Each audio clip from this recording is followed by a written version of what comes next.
तो भाई आज की जो वीडियो होने वाली है ये एकदम अलग लेवल की होने वाली है, क्योंकि आज की इस वीडियो में आप लोग को केवल और केवल न्यूमेरिकल्स ही देखने को मिलेंगे। इसमें आप लोग को बिल्कुल भी थ्योरी देखने को नहीं मिलेगी, जैसा कि हमने पहले क्लियर कर दिया है। आज की इस वीडियो में हम लोग केवल अपने न्यूमेरिकल्स पर ही फोकस करेंगे और ऐसे सभी इंपॉर्टेंट न्यूमेरिकल्स को आज हम लोग इस वीडियो में कवर करेंगे जो कि आप लोग के एग्ज़ाम में पूछे जा सकते हैं। ठीक है, तो देखो सबसे इंपॉर्टेंट जो न्यूमेरिकल की दृष्टिकोण से अगर कोई चैप्टर है तो वो है विलियन, क्योंकि केमिस्ट्री का जो इंपॉर्टेंट चैप्टर ही है केमिस्ट्री फर्स्ट का सॉल्यूशन, जिसको इंग्लिश में हिंदी में हम लोग बोलते हैं वो विलियन। ठीक है, तो विलियन चैप्टर से ही सभी मज़ेदार सवाल हैं और एग्जामिनर भी इसी चैप्टर से सबसे ज़्यादा न्यूमेरिकल उठाता है। इसके अलावा जो एक और इम्पॉर्टेंट है वो है इलेक्ट्रोकेमिस्ट्री, जहाँ से आप लोग के प्रथम कोटि वाले रिएक्शन के जो सवाल हैं वो पूछे जाते हैं। ठीक है, तो बस आज की इस वीडियो को हम लोग स्टार्ट करते हैं और सभी एक एक करके लाइन से एक एक सवालों का निपटारा करते हैं। तो भाई जो पहला क्वेश्चन है हमारा वो है भार अनुसार 20% पोटेशियम कार्बोनेट विलयन की मोललता ज्ञात करें। तो सबसे पहले आप लोग को हमने पिछली वीडियो में भी बताया था कि नंबर 1 पर आपका जो काम होगा वो होगा क्या हमको गिवन है क्वेश्चन में और हमको क्या ज्ञात करना है। तो यहाँ पर गिवन हमको क्या है, गिवन हमको यहाँ पर तो स्पष्ट रूप से तो कुछ भी नहीं दिख रहा है, क्योंकि 20% पोटेशियम कार्बोनेट विलयन बोला है। ठीक है, तो यहाँ पर एक चीज़ आप लोग जरा ध्यान से देखिएगा जो आपको हम बताने जा रहे हैं। देखो क्या बोला है, 20% पोटेशियम कार्बोनेट। ठीक, कितने परसेंट, 20%। तो टोटल जो हमारा सॉल्यूशन होता है वो कितने परसेंट का होता है, चलो हम यहाँ पर लिख देते हैं। देखो विलयन जो होता है हमारा वो टोटल होता है 100%। ठीक है, ये हटाओ, 100% होता है विलयन, जिसमें भैया जो विलय भी मिला हुआ होता है, विलय प्लस विलायक, ये दोनों क्या हुए होते हैं, मिले हुए होते हैं। तो अब हम क्या करेंगे, विलय क्या होता है, विलायक क्या होता है, पता होगा आप लोग को, लेकिन हम शॉर्ट में बता दे रहे हैं जिन बच्चों को ना पता हो उनके लिए। ये कोई पात्र रखा हुआ है, इसमें इस तरह से पानी भरा हुआ है, तो ये जो पानी है ना दोस्तों, ये पानी ये हो जाएगा यहाँ पर हमारा विलायक। क्या हो जाएगा, विलायक। इसमें हमने क्या करा, ऐसे इस तरह से चीनी डाल रहे हैं अलग से। क्या डाल रहे हैं, चीनी डाल रहे हैं। तो चीनी हमारी यहाँ पर क्या हो जाएगी, विलय, जो अलग से डाला जाए ऊपर से। ठीक है, तो चीनी, पानी में हमने क्या डाल दिया, चीनी, या फिर ऐसे बोलो कि विलायक में हमने क्या डाल दिया, विलय। क्लियर हुआ। तो ये दोनों मिल के जब घुलेंगे ना तो जो हमारा बन के तैयार होगा उसको हम लोग बोलेंगे विलयन, यानी कि सॉल्यूशन। क्लियर हुआ। तो यहाँ पर अगर क्वेश्चन को ध्यान से देखो तो बोल रहा है 20% पोटेशियम कार्बोनेट विलयन की मोललता ज्ञात करनी है। तो 20% इसमें जो है, विलयन कितने परसेंट होता है, 100%। तो इसमें से 20% तो हमारा हो गया विलय, क्योंकि ये डाला जा रहा है ना, देखो पोटेशियम कार्बोनेट, तो पोटेशियम कार्बोनेट डाला जा रहा है कितने परसेंट, 20%। तो हमारा जो मेन सॉल्यूशन है एक्चुअल वो कितना बचा, 80%, क्योंकि 20% हमारा क्या है, विलय, और 80% क्या है हमारा विलायक। आप ऐसे समझो, ये 100% पूरा विलयन हुआ हमारा, कितने परसेंट हुआ, 100%, जिसमें से 80% पानी और 20% चीनी। तो क्लियर हुआ आप लोग को। तो देखो स्मॉल डब्लू यहाँ पर हमें कितना दिया हुआ है, 20 ग्राम, यानी कि विलय। उसके बाद अगर हम बात करें कैपिटल डब्लू की तो 100 - 20 यानी कि 80 ग्राम आप लोग का विलायक है। तो कैपिटल स्मॉल डब्लू जो होता है ये होता है हमारा विलय और कैपिटल डब्लू हो गया विलायक। उसके बाद नेक्स्ट देखो पोटेशियम कार्बोनेट बोल रहा है और क्या निकालना है, मोललता निकालनी है। तो सबसे पहले हम पोटेशियम कार्बोनेट का अणुभार निकाल लेते हैं, मतलब कि स्मॉल m। क्या फॉर्मूला होता है, K2CO3। तो चलिए निकालते हैं इसकी हम लोग अणुभार। तो देखो 2 आगे आ जाएगा, मल्टीप्लाई के मतलब पोटेशियम, पोटेशियम का जो परमाणु भार होता है वो होता है 39, तो 39 लिख दिया, प्लस सी का कितना होता है 12, 12 लिख दिया, प्लस 3 आगे आ जाएगा, ऑक्सीजन कितना होता है 16, तो हमने 16 लिख दिया। चलिए कैलकुलेशन करते हैं इसकी, 78 + 12 + 48 कितना हुआ, 138 इसके क्या है, अणुभार आ गया। ठीक है, अब बात करें अगर मोललता के फॉर्मूले का, तो होता है भैया ग्राम में भार बटे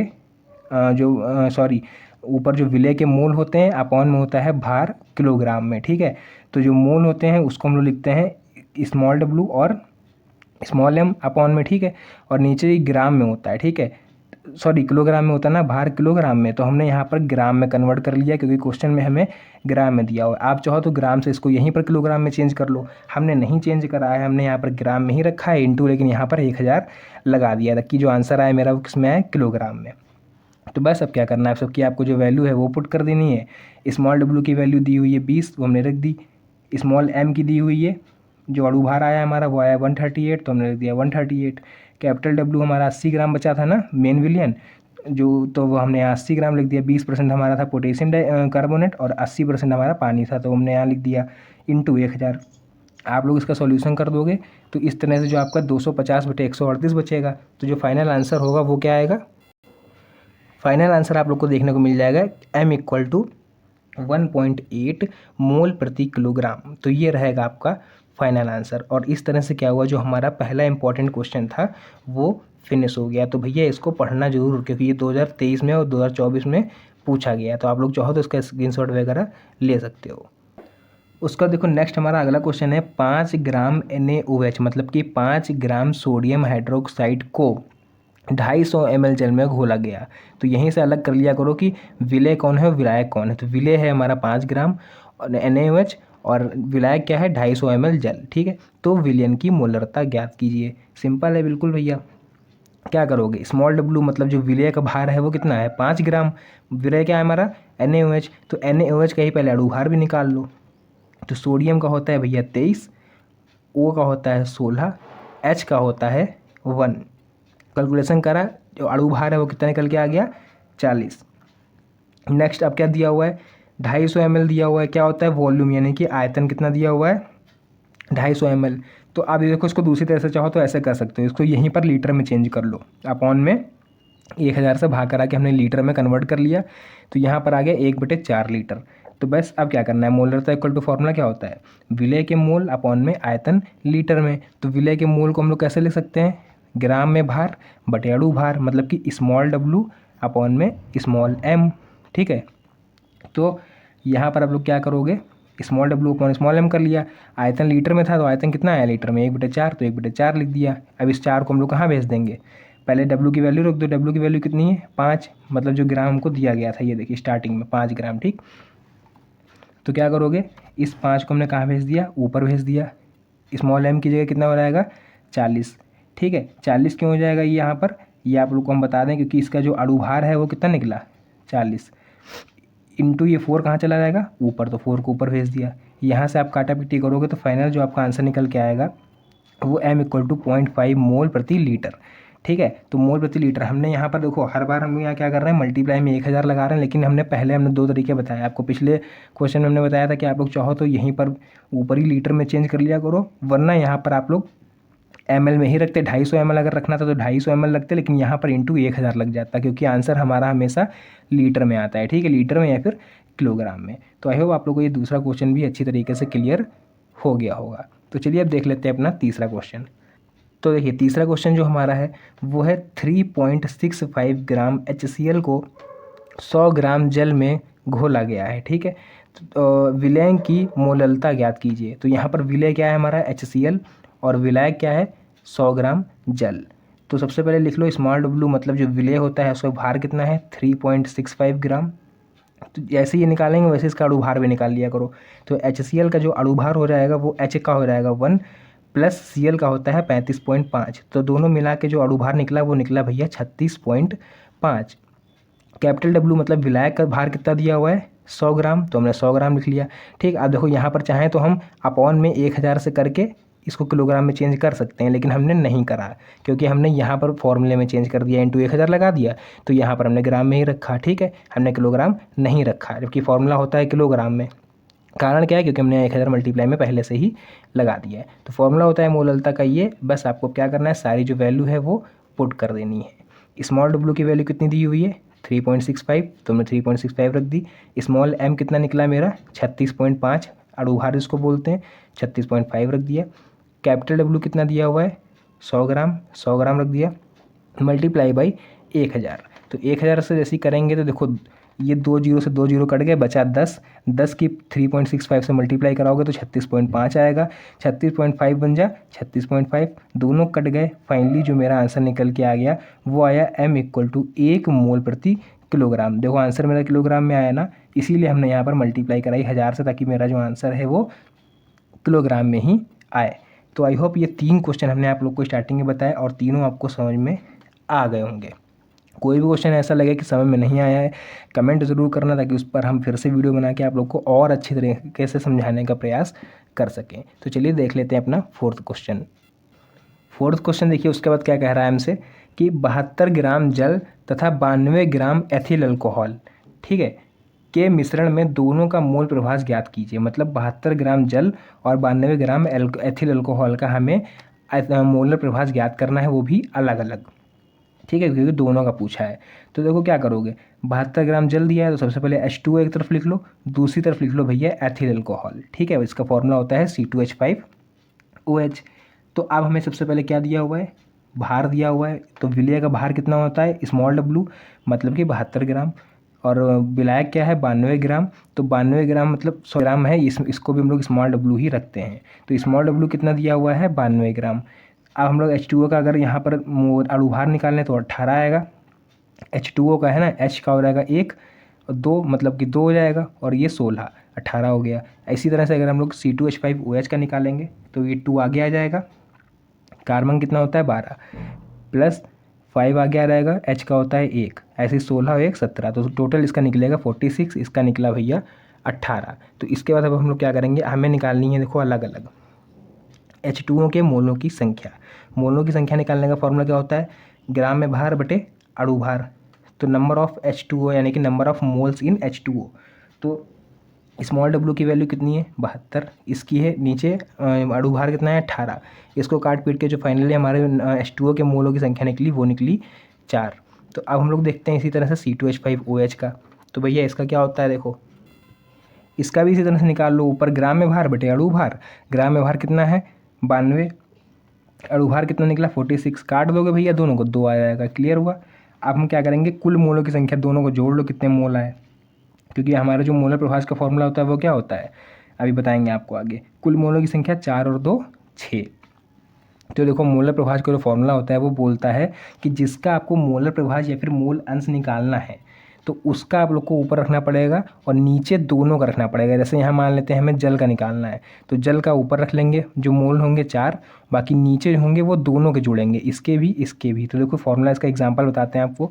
मान लेते हैं बोला है कि जल का मोलर प्रभाव कैसे निकलेगा, Na मतलब जो पहला है जिसका निकालना है आपको, तो इसका जल का निकालना है, जल के मोल कितने हैं 4, तो इसका रख दिया हमने 4। नीचे वाले में दोनों जुड़ जाएंगे, जल का भी और अल्कोहल का भी, तो ये जुड़ जाएगा 4/6 कट के 2/3 बचेगा। उसके बाद नेक्स्ट देखो, अगर हमसे पूछ रहा है C2H5OH का मोल प्रभाव, तो आपकी से इसका ऊपर रहेगा और बाकी नीचे वाला टोटल वाला नीचे रहेगा, ठीक है। इसका भी काटेंगे तो 1/3 बचेगा। तो इस तरह से ये जो आप लोग का चौथा क्वेश्चन था मोलर प्रभाव वाला, ये भी क्लियर हो गया है। लेकिन ये अभी यहीं पर ख़त्म नहीं हुआ है, इसका एक हम आपको होमवर्क देते हैं HW घर के लिए। आप लोग ज़रूर इसको करके बताइएगा, अगर नहीं होता है तो उस पर आप लोग कमेंट करेंगे तो हम अलग से वीडियो बना देंगे। होमवर्क क्या है उसको देख कर जाना। तो ये रहा आप लोग का होमवर्क क्वेश्चन, इसको जरूर नोट कर लो। इसमें क्या करना है, 36 ग्राम जल, 46 ग्राम एथिल अल्कोहल और 32 ग्राम मेथिल अल्कोहल। मेथिल अल्कोहल का फॉर्मूला होता है CH3COOH, ठीक है। तो इसमें आपको अभी हमने पीछे 2 का निकाल के दिखाया है, जल का और एथिल अल्कोहल का। तो इसमें आपको सेम वही प्रोसेस करना है, बस इसमें 3 का निकालना है। तो आप लोग कैसे कॉलम बनाओगे, जल का, एथिल अल्कोहल का, मेथिल अल्कोहल का, बाकी सेम फॉर्मूला वही रहेगा। और जो मोलर प्रभाव का फॉर्मूला था उसमें नीचे क्या हो जाएगा, तीनों के मोल जुड़ेंगे फिर, ठीक है, Na Nb Nc, ठीक है, तीनों को जुड़ेंगे और ऊपर जिसका निकालना है उसको ऊपर रखना, नीचे वाले टोटल जोड़ देना। नहीं होता है तो हम आप लोग को नेक्स्ट वीडियो में बता देंगे। तो चलिए देख लेते हैं अपना 5वां क्वेश्चन। तो देख लो हमारा 5वां क्वेश्चन क्या रहने वाला है, बहुत ही ज़्यादा इंपॉर्टेंट रहने वाला है क्योंकि ये 2024 में पूछा गया था, ठीक है। तो इसको ज़रूर देख लो। किसी ताप पर एक विलायक का वाष्प दाब क्या है 0.416 बार है। बार मतलब यहाँ पर जो दाब होता है उसको मापने की इकाई है, प्रेशर को मापने की इकाई, उसको बोलते हैं बार। 0.5 ग्राम अवाष्पशील वैद्युत अनभट्ट ठोस को 42 ग्राम विलायक ठीक है, में घोला गया है। प्राप्त विलयन का वाष्प दाब 0.414 बार पाया गया। ठोस के मोलर द्रव्यमान की गणना आप लोग को करनी है। तो देखो मोलर द्रव्यमान कैसे निकालेंगे, तो सबसे पहले हम देखते हैं क्या क्या गिवन है और क्या हमको निकालना है। तो सबसे पहले हमको देख लेते हैं प्रारंभिक वैल्यू कितनी दी हुई है दाब की, मतलब पी नॉट 0.416, तो हमने लिख लिया। स्मॉल डब्ल्यू कितना दिया हुआ है विलय का 0.5 ग्राम, तो 0.5 ग्राम लिख लिया। कैपिटल डब्ल्यू हमको यहाँ पर कितना दिया हुआ है 42 ग्राम विलायक का, ठीक है, तो वो लिख लिया। कैपिटल एम यानी कि मोलर द्रव्यमान कितना दिया हुआ है 84 मोल प्रति लीटर, तो हमने लिख लिया 84। उसके बाद लास्ट में हमारा जो पी एस मतलब कितना बचा हमारा दाब 0.414, तो हमने यहाँ पर लिख लिया 0.414 बार। क्या निकालना है, ठोस के मोलर द्रव्यमान की गणना करनी है। मोलर द्रव्यमान यानी कि स्मॉल एम। तो देखो राउल्ट के नियमानुसार जो फॉर्मूला होता है हमारा राउल्ट का, वो क्या रहता है, p nought minus p s upon p nought equal to molar प्रभाज। तो जो राउल्ट का नियम होता है हमारा वो एक तरीके से यहाँ पर लगने वाला है, इसमें मोल प्रभाज यानी कि मोल अंश के बराबर होता है। तो देखो अब क्या करना है, सीधे वैल्यू पुट करनी है और कुछ नहीं। पी नॉट की जगह क्या रखोगे 0.416, ठीक, और पी एस की जगह 0.414, पी नॉट की जगह फिर नीचे वही रख देना है। स्मॉल डब्ल्यू कितना है ऊपर 0.5 ग्राम, स्मॉल एम कितना है निकालना है हमको, ऐसे ही छोड़ दो। कैपिटल एम है 84 और कैपिटल डब्ल्यू है 42 ग्राम। तो ये काट के यहाँ पर 2 बचा, ठीक, इसको हम लोग घटाएंगे ऊपर ऊपर, तो भैया 1 2 3, ठीक है। यहाँ पर हमारा पॉइंट अगर आप इसको घटाओगे तो यहाँ पर 0.002 आएगा। इसका 4 में 4 गया 0, ठीक, पॉइंट के बाद 1 में 1 गया 0, 6 में से 4 गया 2। इस तरह से इसको हमने घटाया है। यहाँ पर क्या बचा 2 बचा था, 0.5 को 2 से मल्टीप्लाई कराओगे तो 1.0 आएगा, तो 1 हमने यहाँ पर केवल लिख लिया है। तो अब यहाँ पर क्रॉस मल्टीप्लाई करा दो तो 2m हो जाएगा इधर और 416 आ जाएगा इधर। तो यहाँ पर m की वैल्यू जो फाइनली है वो 2 नीचे आगे क्या कर देगा, काट देगा इसको, और फाइनल आंसर मेरा निकल के आ जाएगा 208। तो इस तरह से ये जो इंपॉर्टेंट क्वेश्चन था ये खत्म हुआ। लेकिन इसको हमारा कहना ये है कि जितने भी न्यूमेरिकल्स आज आप लोगों ने करे हैं इसको एक बार रिवाइज जरूर करिएगा, वरना ये सब आप लोग भूल जाओगे, एकदम क्लियर हो जाएगा दिमाग से। तो आई होप आप लोग को ये 5 क्वेश्चन बढ़िया लगे होंगे और आज की वीडियो में आप लोग को मज़ा आया होगा। तो वीडियो अच्छी लगी तो वीडियो को लाइक ज़रूर करिएगा, अपने फ्रेंड सर्कल में ज़रूर शेयर करिएगा ताकि उनका भी फ़ायदा हो पाए। मिलते हैं नेक्स्ट वीडियो में ऐसी मज़ेदार और इंटरेस्टिंग वीडियो के साथ। तब तक के लिए धन्यवाद। जय हिंद।